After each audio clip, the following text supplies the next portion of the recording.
Dumako naman tayo sa mundo ng entertainment para sa ating balitang showbiz. OGs are back. Muling makigiling at makiget-get out dahil magbabalik ng grupong Sex Bomb para sa kanilang nalalapit na concert. Muling magbabalik ang original at Filipino girl group na Sex Bomb para sa kanilang reunion concert.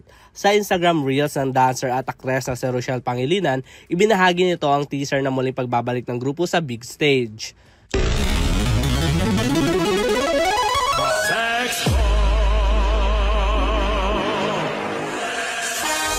Matatandang nagsimulang makilala ang grupo noong 1999 na pinangalalang Chicken Sandwich Dancer na binubuo ng 4 na member na pinamumunuan ni Rochelle Pangilinan, Cheche, Debra at Janine. Nakalauna naging Sex Bomb dancers sa noontime show na Itbulaga.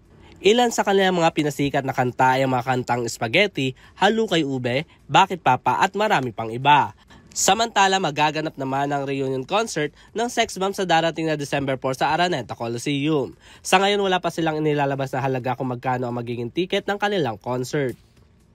At yan ang ating balitang entertainment. Muli ako sa Marto.